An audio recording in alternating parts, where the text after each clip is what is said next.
Hi, my name is Muaz Saifing, and this is a video about my life growing up. And this is a video number 14. Assalamualaikum to all of you guys. And the title of today's video is gonna be I tried to reach an NGO and a motivational expert. It's so funny because I do try to meet with a lot of people, but okay, all right. Um, I'm going to tell you a couple of story. Of course, I can't remember it all because I meet quite a lot of people. But I, I will tell you the moment that make me can't forget about things like that. NGO, non NGO, non-government organization. So NGO, what they are trying to do is they are non-profit company that they are trying to help out. And boy oh boy, NGO, you know what? I've been skeptical about this particular statement, non-government organization with no profits, but they always try to sell you stuff. One day I meet an NGO where he teach about learning religion or something, and I said to them, I wish to learn more. Where can I find you? And he said, oh, I usually make a class where you have to pay to get in, because I only going to make a class for a certain people who's with priority. That means that people that join him is not just some guy. But we talk, and then it ended up where he told me to, hey, can you help me out? Can you take this bunch of perfume and you take it and you bring it to some else place, and you have a bag, right? So can you help me out? That is no. Don't be stupid. You are just going to use me. I hate that place. The problem that I have was you were supposed to teach about religion. So I can say that he used religion as excuse, because there are some people who are sincere about spreading religion in a good way, and that man just dishonest. And I don't know why every time I go to NGO, it's always about that. So another NGO I try to approach. Of course, I'm not going to name them. I don't care about them that much. I approach the NGO because I want to give an idea to them, the idea that I have. So I want to share with them, so I can see whether they will agree with me or not. And I'll talk and talk and talk, and then he offered me the class that he made. Hey, I have a class that I wish to offer you, and it going to cost you like a 300 ringgits for 3 days and 2 nights. And then we got good, as if they're going to be a lot of food, a lot of stuff, things to be talking about.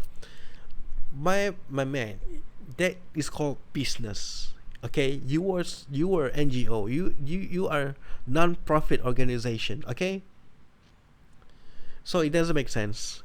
So I go to find an NGO. I talk, and and this time I can share my knowledge with them. I can share it, and somehow I'll tell you about my thesis, about my personality and stuff. How many good things that we can do to people and stuff. And he had the audacity to argue my credibility on my understanding about this particular thing. So he said to me like, where did you get this info from? I get my info from my head. I think that's good for people, and I already down. It's simple as that. I don't know why people are not happy with that kind of question. For me, people who are not happy with that is just dumb. You dumb. You dumb, and I smart. Shut up. You meant to tell me that because I think on my own, that can't be count as a legitimate advice. what kind of advice that I think. My advice is go out, be beneficial, go out and make new friends, and appreciate the relationship. Go out and be grateful for the things, that kindness that other people have. That kind of advice. And you want me to connect my statement with religious text. I get the idea, but it's just a normal advice. Are you dumb? Why are you questioning me about where I get my information from? Because I only going to touch on a surface area, you know. So what is the modesty if you are in a supermarket? You know, what is the creativity that you should have in terms of innovation in your workplace, and that is the thing, you know. And somehow it's beginning to look like they want to look like they were smarter than me, and that's his no again. And then I made an NGO organization, and I talk and talk and talk and talk and talk, and then he was the one who tell me what is right and was wrong, as if he want me to learn something from him.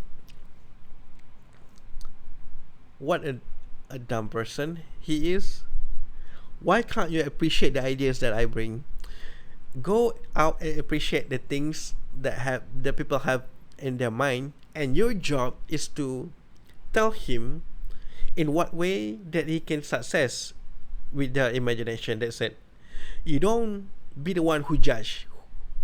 You don't be the one who say yes and no. Yes, I want you to do this because I allowing it. No, I don't think it's good for the society because of my perception, and I don't want you to do it. Forget it, or you're just going to give a bad impression to the people. What kind of mentality do you have if you think like that? You know, don't be a loser. Okay, this. I'm sorry. I don't know what else to say, but what else that this particular person need to be told if they are going to be like that, right? So it is what it is. Is there anything that I can remember? Oh yes, I also try to go and try to meet a motivational expert. Can I meet him? No, no, I can't. It's hard for me to meet him, and it's hard to meet him without a purpose. I want to meet them just because I have a story to tell, a story to share, and people. Yeah, of course you're going to go to see their secretary first, and I talk, and it just meh, meh, meh, meh, meh, meh, meh. And it's empty words, and I bet that this particular person that I wish to meet never know my existence. Nobody going to tell them anything, and they are beginning to be like a judge. They were the one who decide. Um, should I meet with them or not? Some some people are nice, but most people that I meet are just terrible. You know, are just terrible and just so judgmental. And I know the answer is no from the get go. He don't want me to waste um, the person's time, I guess. But who are them to judge, right? So I will never going to meet any motivational expert. One day, I'll take my revenge. I'm going to ask them I'm going to tell them this. I'm going to say, who do you think you are? And why are you so inviting about giving advice and stuff? But when people are going to meet with you, you deny them, because I'm not just some guy. I come with idea. I come because I with my creativity, with my innovation, I think I can give a better judgment on the thing and statement that you give. So perhaps we can go for a collaboration. Perhaps I can make you to become a better person. And who you think you are? And if you think you can play that game with me, if I success, if I have become the motivational expert, do you think I'm going to be just like them, where you can't meet me? You, what kind of person you think I am when I become someone that people adore? You know, hey, I tell you what, you can come and meet with me just fine. With rules that you have also have an idea and similar mentality than me, and you want to me to be more successful. Why do I want to say no to that? Be normal person, my man. Be normal person. You're not special, okay? Motivational expert around the world. You guys not special. You are just some guy. And what how you end up right now? You just repeating things again and again, and and and then you being told to be at the place, and you said the same thing with a different tone, with different words. That's it. You still spit out the same facts. So you're not special.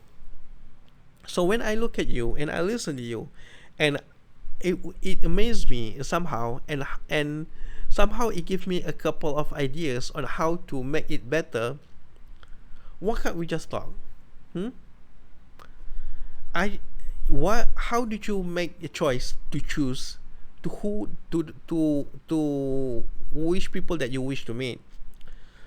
Because my argument is, perhaps if we meet you can be better. That's mean. But if you deny my existence, that means you don't want to be better, you don't want anything to change.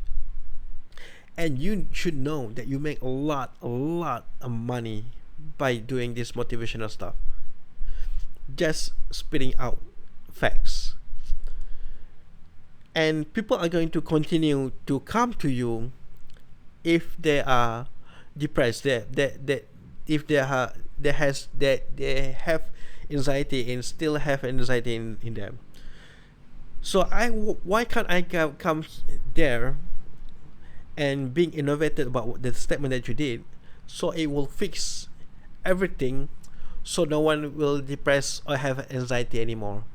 It's a funny thing because then no one will come to you anymore, and no one going to give you money anymore, and you're going to be poor again. Is that it? Is that what you scared about? Is that because you don't want to change? Why did you put yourself in a position in someone else's life, and you said to yourself that you wish to stay forever? When you die, to who they can count out for? If you know what I'm trying to say, right? You should be the person who come to another person and say to them, you can do it by yourself. You should just give a motivational quotes until the moment they doesn't need you again. They can survive okay by their own. That's it. If you don't want to change, you're not a good friend of mine, and I will hate you for that, and I will judge you, and I will show you how much I'm better than you are. Because different from you and me, I am the person who's going to fix things. When I come to someone else's life, I will help them out until they don't need me anymore. And you just wish to be there forever until you become an old age. And you think that makes you happy? But we'll see. We'll see. One day I'm going to become so famous, so great, and I will challenge you. And people will know who you really are, and I will do everything so people will love me more than they love you. They will leave you, and they want to stick with me. And we'll see how the games goes, because it's gonna be fun. My little crazy idea. Be patient with me, and one day you will know what is it that I'm trying to say. Until then, this is goodbye. Assalamualaikum.